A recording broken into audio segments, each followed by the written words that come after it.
Pregnancy जो है एक लंबी जर्नी है। इस 9 महीने के लंबे एक्साइटिंग सी जर्नी में आप चाहेंगे कि आप भी सेफ रहे, बेबी भी सेफ रहे। इसके लिए ज़रूरी है कि आप टाइम टाइम पे अपने ब्लड टेस्ट करवाते रहें। तो आज हम लोग डिस्कस करेंगे ब्लड टेस्ट ड्यूरिंग प्रेगनेंसी। कब कौन से ब्लड टेस्ट करवाने चाहिए ड्यूरिंग प्रेगनेंसी, और एक सीबीसी रिपोर्ट को कैसे पढ़ते हैं, कैसे इंटरप्रेट करते हैं। मैं हूं doctor Bimla. So welcome to another episode on gyno talks with doctor Bimla. और अगर आपने मेरे चैनल को लाइक सब्सक्राइब नहीं किया है तो जल्दी से सब्सक्राइब कर लीजिए to get the latest notification of the videos. और इस वीडियो का एंड तक ज़रूर देखिएगा सो दैट नेक्स्ट टाइम आप अगर कोई भी सीबीसी की रिपोर्ट देखें तो उसे इंटरप्रेट कर सकें। जब आपकी प्रेगनेंसी कंफर्म हो जाती है with the help of ultrasound, तो यूजुअली जो फर्स्ट विजिट होता है टू द डॉक्टर वो अराउंड 1.5 से 2 महीने के करीब होता है। तो उस समय हम लोग कुछ टेस्ट करवाते हैं जिसे कहते हैं द ANC प्रोफाइल टेस्ट, जो इंक्लूड करता है CBC, means complete blood count. इसमें हम लोग ये देखते हैं कि हीमोग्लोबिन की वैल्यू कितनी है, साथ में ये भी देखते हैं कि WBC कितना, पहले से कोई इन्फेक्शन तो नहीं है, और प्लेटलेट देखते हैं। इसके अलावा और भी सारे पैरामीटर्स है ब्लड के, वो देखते हैं। अब जो नेक्स्ट टेस्ट है वो है blood group of the mother. अब इसमें ये देखते हैं ब्लड ग्रुप मदर की पॉजिटिव ब्लड ग्रुप है कि नेगेटिव ब्लड ग्रुप है। से अगर मदर की ब्लड ग्रुप जो है वो नेगेटिव है, सपोज कि वो बी नेगेटिव है या ए नेगेटिव या ए बी नेगेटिव या ओ नेगेटिव, जब भी ब्लड ग्रुप जो होता है नेगेटिव वाला कैटेगरी होता है तब उस समय हम लोग और एक टेस्ट करवाते हैं जिसे कहते हैं द इनडायरेक्ट पूम टेस्ट। इस इनडायरेक्ट पूम टेस्ट में ये देखते हैं हम लोग antibodies against the red blood cells present है कि एब्सेंट है। अब इसके बाद जो नेक्स्ट एक इम्पॉर्टेंट टेस्ट है वो है सीरम TSH। इस टेस्ट को कोई भी हाल में मिस आउट नहीं करना है। सीरम TSH जो है एक इम्पॉर्टेंट टेस्ट होता है बच्चे के डेवलपमेंट, ब्रेन के डेवलपमेंट के लिए। इसके अलावा जो नेक्स्ट टेस्ट है वो करवाते हैं वो liver function test and kidney function test भी करवाते हैं।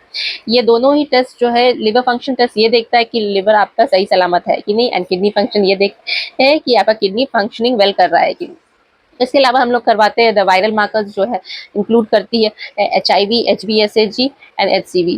इससे एक बेसलाइन आइडिया हो जाता है हमारे पास कि पहले से आपको कहीं कोई ये इन्फेक्शियस बीमारी है कि नहीं। इसके अलावा हम लोग करवाते हैं VDRL, जो है सिफिलिस को, और एक स्क्रीनिंग टेस्ट। इसके अलावा हम लोग करवाते हैं routine examination of urine and culture of urine. इससे ये देखते हैं पेशाब में किसी तरह की इन्फेक्शन है। नेक्स्ट इंपॉर्टेंट टेस्ट जो करवाते हैं वो है ब्लड शुगर लेवल। इससे हम लोग ये देखते हैं कि ब्लड शुगर लेवल आपकी नॉर्मल रेंज में है या फिर ब्लड शुगर लेवल बढ़ी हुई है। और इम्पॉर्टेंट टेस्ट होता है हाई परफॉर्मेंस लिक्विड क्रोमेटोग्राफी, जिसे कहते हैं HPLC।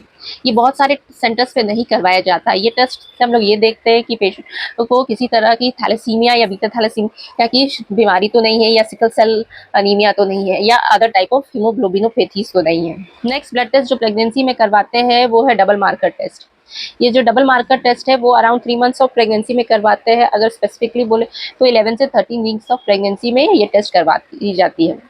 ये टेस्ट डबल मार्कर टेस्ट जो है ये एक स्क्रीनिंग टेस्ट है बेसिकली जेनेटिक अबनॉर्मैलिटीज़ के लिए, जैसे कि डाउन सिंड्रोम हो गया, एडवर्ड सिंड्रोम या पटाउ सिंड्रोम के लिए। इस डबल मार्कर टेस्ट के लिए हम लोगों को NT-NB स्कैन की रिपोर्ट की भी ज़रूरत पड़ती है। नेक्स्ट इंपॉर्टेंट टेस्ट जो है वो है द क्वाड्रुपल टेस्ट। ये क्वाड्रुपल टेस्ट करवाते हैं अराउंड 15 से 22 वीक्स ऑफ प्रेगनेंसी में। ये एक बेसिकली एक स्क्रीनिंग टेस्ट है। इसे हम लोग ये देखते हैं कि बेबी में किसी तरह की जेनेटिक अबनॉर्मैलिटी जैसे कि neural tube defect, Edward, Patau syndrome है कि नहीं। अब जो नेक्स्ट ब्लड टेस्ट करवाते हैं वो है अराउंड 6 मंथ्स या 6.5 मंथ्स के अराउंड में, जो है एक CBC को रिपीट कर लेते हैं ये देखने के लिए कि हीमोग्लोबिन लेवल कितनी है, बढ़ी है या कम है पहले से। साथ ही एक और इम्पॉर्टेंट टेस्ट करवाते हैं जिसे कहते हैं ग्लूकोज टॉलरेंस टेस्ट या GDT। इसमें जो है पेशेंट को हम लोग 75 ग्राम ऑफ ग्लूकोज देखते हैं और फिर ब्लड शुगर लेवल देखते हैं after 1 hour and after 2 hour. इसके अलावा और कुछ टेस्ट है जैसे कि TSH रिपीट करना है आफ्टर 3 मंथ्स अगर आप मेडिकेशंस पे हैं या आपकी पहले से TSH की वैल्यू बढ़ी हुई है। सिम्टोमेटिकली कुछ टेस्ट भी रिपीट करना होता है ड्यूरिंग प्रेगनेंसी, जैसे कि अगर आपको बॉडी में इचिंग है तो LFT को रिपीट करनी है, या आपको बार बार पेशाब जाना पड़ रहा है या पेशाब में जलन है तो रूटीन एंड कल्चर यूरिन को रिपीट करना होता है। अब बढ़ते हैं नेक्स्ट 4 से 36 वीक्स ऑफ प्रेगनेंसी के जो है एक रिपीट CBC कर लेना, क्योंकि हीमोडाइल्यूशन के चांसेस बहुत ज़्यादा रहते हैं। इसमें ये देख लेंगे कि हीमोग्लोबिन कितनी है, किसी तरह का इन्फेक्शन है कि नहीं, प्लेटलेट का वैल्यू कितने है, and various other parameters of blood. Discuss करते हैं हम लोग कैसे एक ब्लड की रिपोर्ट या CBC की रिपोर्ट को पढ़ते हैं। तो सबसे पहले ये जान लीजिए, जो ब्लड है उसमें होता है 3 components, RBC, red blood cells, WBC, white blood cells and platelets. तो अब इस रिपोर्ट को देखते हैं हम लोग, जो आपके सामने है। इसमें हीमोग्लोबिन है 12.5, जो थोड़ा-सा लोअर साइड में इंडिकेट कर रहा है। मगर प्रेगनेंसी के लिए जो हीमोग्लोबिन की वैल्यू बाय डब्ल्यूएचओ द्वारा दी गई है वो है 11 ग्राम्स पर डेसीलीटर। तो अगर किसी का हीमोग्लोबिन 11 ग्राम पर डेसीलीटर के नीचे है तो फिर उस पेशेंट को या उस पर्सन को अनीमिया है या खून की कमी है, और 11 ग्राम पर डेसीलीटर से ऊपर है, ज़्यादा है, तो उसे अनीमिया नहीं है। दूसरी बात ये है कि हम लोग अपने इंडियन सिनेरियो में 10 ग्राम पर डेसीलीटर भी कंसिडर कर सकते हैं। अब नेक्स्ट कंपोनेंट है आरबीसी, रेड ब्लड सेल्स। ठीक है, ये तो नॉर्मल है, आप रेफरेंस रेंज बगल में देख रहे हैं, उससे कंपेयर करके आप ये देख सकते हैं कि ये वैल्यू परफेक्टली इस रेंज में फिक्स होता है और ये नॉर्मल है आरबीसी काउंट। डिस्कस करते हैं डब्ल्यूबीसी के बारे में। डब्ल्यूबीसी हमें ये बताती है कि पेशेंट को इन्फेक्शन है कि नहीं। जब भी डब्ल्यूबीसी का वैल्यू बढ़ जाएगा, ये जो रेफरेंस रेंज है उससे ज़्यादा हो जाएगा, तो वो इंडिकेट करेगी कि पेशेंट को किसी तरह की इन्फेक्शन है। हालांकि इस रिपोर्ट में डब्ल्यूबीसी नॉर्मल है और डिफरेंशियल काउंट भी नॉर्मल है। न्यूट्रोफिल, लिम्फोसाइट्स, इसिनोफिल्स, मोनोसाइट, बेसोफिल, सारे ही काउंट्स नॉर्मल है। न्यूट्रोफिल्स तब बढ़ता है जब पेशेंट को किसी तरह की एक्यूट इन्फेक्शन होती है। लिम्फोसाइट्स तब बढ़ता है जब पेशेंट को किसी तरह की क्रॉनिक या कुछ लंबे समय से कोई बीमारी है या टीबी की बीमारी है। ऐसे कंडीशन में लिम्फोसाइट्स बढ़ जाते हैं। अब नेक्स्ट कंपोनेंट है प्लेटलेट्स।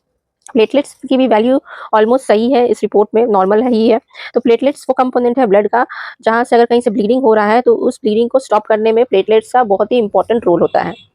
डिस्कस करते हैं हम लोग ब्लड इंडिसेस के बारे में। तो पहला ब्लड इंडिसेस है पीसीवी, जो स्टैंड करती है फॉर पैक्ड सेल वॉल्यूम। ये इंडिकेट करती है कितना परसेंटेज ऑफ आरबीसी प्रेजेंट है ब्लड सैंपल में। यहाँ पे वैल्यू थोड़ा सा हायर साइड में है, 57.5। इसका मतलब ये है कि 57.5 ml of RBCs are present in 100 ml of blood. Next blood indices है एमसीवी। यहाँ पे रिपोर्ट जो है एमसीवी की परफेक्टली नॉर्मल है। ये इसका मतलब ये होता है मीन कॉर्पस्कुलर वॉल्यूम। इस रेफरेंस रेंज के अकॉर्डिंग अगर जब इस एमसीवी की वैल्यू जो है 101 से ज़्यादा हो जाएगी तो ये इंडिकेट करेगी कि पेशेंट को मेगालोब्लास्टिक अनीमिया है, जो कि विटामिन B12 या फोलिक एसिड की डेफिशिएंसी के कारण होता है। अब इसे फर्दर इवैल्यूएट करना पड़ेगा अगर ऐसा कंडीशन होता है तो। अगर और इसकी वैल्यू जो है लोअर साइड आ जाएगी रेफरेंस रेंज से, तो फिर पेशेंट को most likely iron deficiency anaemia है। नेक्स्ट ब्लड इंडिसेस है एमसीएच। इसका फुल फॉर्म है मीन कॉर्पस्कुलर हीमोग्लोबिन। ये इंडिकेट करती है कितना एवरेज हीमोग्लोबिन है आरबीसी में। इस रिपोर्ट में एमसीएच का वैल्यू नॉर्मल है। और दूसरा जो इंडिसेस है वो है एमसीएचसी, ये भी वैल्यू नॉर्मल है। इसका मीनिंग ये है मीन कॉर्पस्कुलर हीमोग्लोबिन कंसंट्रेशन। ये हमें बताती है कितना एवरेज अमाउंट ऑफ हीमोग्लोबिन पर RBC, taking into account both amount of haemoglobin and size of RBCs. Hope अब आपको एक रफ आइडिया हो गया होगा कैसे एक सीबीसी या ब्लड रिपोर्ट को पढ़ते हैं या इंटरप्रेट करते हैं। If you find this video to be informative and if you like this video, so then give it a thumbs up, like, share and subscribe. और अगर आपके कुछ questions है, you can ask me in the comment section. Till then, bye bye and see you on another episode on Gyne Talks with Dr. Vimla.